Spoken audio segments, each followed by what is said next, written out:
boys. Apa kabar semuanya? Hey, kalian yang nonton di stream, kalian bisa ketik boys atau ketik apapun itu, yang penting asik, oke? Ya, kalau delay ya nggak apa-apa, kok bisa cepetin juga. Tapi hari ini aku mau ngebahas sesuatu yang menurutku lumayan asik buat dibahas, karena ini berkaitan sama dunia stream, dunia VTuber dan streamer.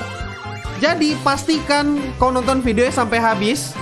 Biar apa? Biar asik. Takutnya kau nggak dapat konteksnya, terus kau marah-marah sendiri, dan akhirnya kau kayak kencing di celana sendiri karena ketakutan melihat fakta.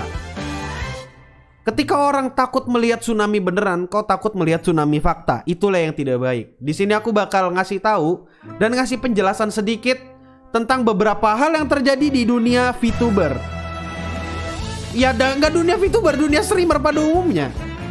Jadi buat kalian yang anggap Boci adalah istrinya GWS dan nonton ini video sampai habis. Kalau kamu subscribe silakan, aku nggak keberatan kalau kamu subscribe karena penting.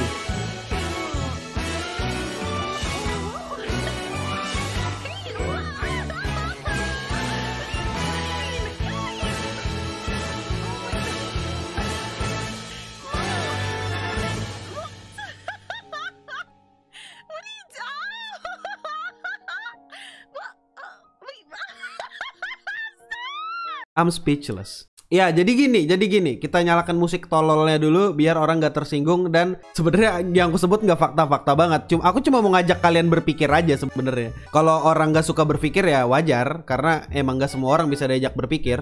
Entah kenapa belakangan ini aku tuh ngeliat VTuber atau orang manusia yang nge-tweet kayak gini. VTuber adalah orang kaya gabut, terus dia pamer saldonya 538 perak. VTuber adalah orang kaya gabut, tentu saja, betul, dia ngedit. Tidak mungkin Om Deddy Fortemus akan sekaya itu. Kalau dia kaya, dia tidak akan jadi VTuber atau streamer. Ada yang minus 100 ribu pun ada gitu. VTuber adalah orang kaya gabut, haha, for sure gitu kan. Haha, sure gitu.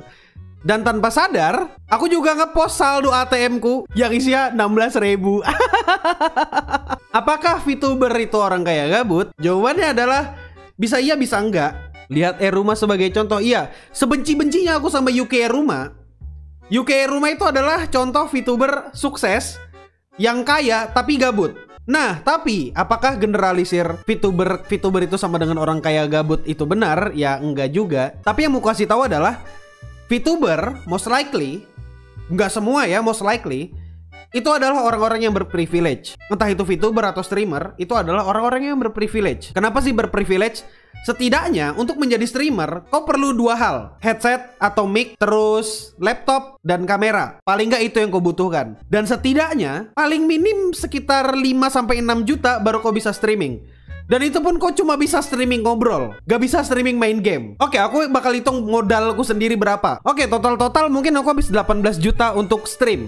Jadi gini, VTuber atau streamer itu adalah orang yang cukup berprivilege untuk membuat streamnya setidaknya layak untuk ditonton. Coba jujur sama aku, ketika kalian ngelihat ada streamer nge-stream dari HP doang terus main game, kira-kira banyak gak yang bakal nonton? Ketika audionya jelek, aku nggak bakal nonton dan aku bakal langsung cabut. Untuk streamer biasa, ya dia pakai kamera, dia punya mic, terus dia ngobrol, oke, masih bisa aku tonton. Tapi kalau VTuber, kalau dia cuma pakai PNG, apakah aku mau nonton? Enggak. Di VTuber, paling nggak buat desain karakter dan rigging yang simple, paling nggak makan 1 juta. Jadi, jelas VTuber itu adalah orang yang berprivilege. Tapi apakah mereka kaya? Enggak tentu. Karena menurutku 20 juta atau 18 juta pun itu modal yang gak gede-gede amat untuk membangun karir kayak gini gitu. Mereka bukan orang kaya gabut, mereka kebetulan punya privilege dan menggunakan privilege-nya, menggunakan fasilitasnya untuk membangun karir mereka di stream. Contoh aku, apakah aku kaya?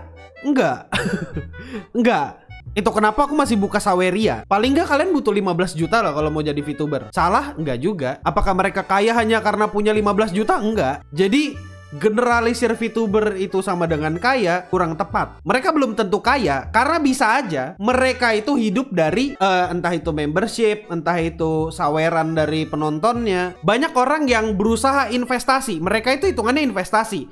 Mau itu streamer, mau itu VTuber, hitungannya investasi untuk membangun karir mereka di stream dan untuk mendapatkan uang tambahan atau mengembalikan modalnya. Kalau kau tanya aku apakah aku sudah balik modal? Ya, sudah balik modal. Tapi aku perlu biaya untuk hidup juga. Sebenarnya ini ketakutan yang berlebihan, tapi ketika ada generalisir VTuber itu sama dengan orang kaya atau streamer itu sama dengan orang kaya, takutnya adalah orang-orang jadi nggak punya empati atau nggak mau mengapresiasi si streamer atau VTuber itu. Yang bikin aku kesal dari VTuber itu adalah orang kaya gabut adalah generalisirnya sebenarnya. VTuber orang kaya gabut itu sebenarnya nggak relevan ya. Cuma kayak orang yang ngomong asal-asalan aja. Kalau misalnya mereka bisa kaya dari stream, itu bagus.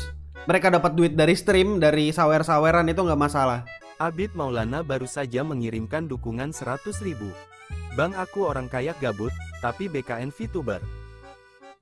Sering-sering gabut ya Abid Maulana. Aku suka kegabutanmu. Sampai mana tadi aku? Oh iya, stigma. Takutnya begitu stigmanya berkembang tadi, orang-orang jadi makin ragu untuk mengapresiasi. Ngapain aku mengapresiasi? Ngapain aku ngasih tip, ngasih donate ke mereka gitu? Toh mereka udah kaya gitu. Takutnya kan kayak gitu. Orang-orang tuh pengen hidup dari passionnya dan pengen hidup dari karyanya. Tapi ya kalau dunia tidak menghendaki ya sudah. Selamat datang Ciaki, orang kaya gabut yang lain. Ciaki. Tadi kita sebut ada dua jenis orang. Pertama orang yang punya privilege, dan satu orang yang berani all in. Iya kan? Nih, orang yang punya safety net atau entah pekerjaan tetap atau karena orang tuanya kaya, kalau mereka terjun ke dunia VTuber, ya bagus. Artinya mereka mau berkarya, mau berkarir sebagai entertainer, mau hidup dari karyanya mereka. Apakah itu salah? Enggak, itu bagus-bagus aja. Dan yang kedua, ada orang yang all in. Dia taruhan dengan jadi VTuber, dia bisa menghasilkan. Tapi dia nggak punya safety net. Dan akhirnya kita nggak tahu tuh kelanjutannya bagaimana. Dan sebenarnya dengan adanya, kalau misalnya stigmanya VTuber itu adalah orang kaya yang gabut, takutnya orang-orang yang tidak punya safety net dan mencoba all in, itu bakal kesusahan. Stigmanya, lah ngapain aku ngasih duit ke orang yang lebih kaya dari aku gitu loh. Kita kembali lagi ke sedikit pembahasan awalnya karena ini harusnya singkat aja. Intinya, jangan ragu untuk mendukung streamer atau VTuber kesukaanmu. Setidaknya, jangan ragu untuk memberi apresiasi ke mereka. Karena apresiasimu, meskipun cuma 1.000, 2.000, 10.000, sampai 100.000, bahkan sampai berjuta-juta, itu apresiasi yang bener-bener dibutuhkan oleh mereka. Kadang-kadang gini loh, aku juga ngelihat ada streamer atau VTuber, dia dikenal sebagai sultan gitu. Dimana-mana dia donate gitu. Tapi kau bakal tahu gitu rasanya ketika ada orang yang ngedonate ke kau gitu. Misal kayak gini, kita sebut aja ada streamer namanya Alpha. Dia kan sering tuh ngedonate nyawer ke VTuber atau ke streamer. Ketika dia disawer oleh penontonnya, kau bayangkan seberapa senangnya dia mendapat apresiasi itu. Sebenarnya kan itu yang perlu kau pikirkan dan itu yang perlu kau tanamkan di dalam kepalamu. Bagaimana caranya kau membuat orang senang gitu loh.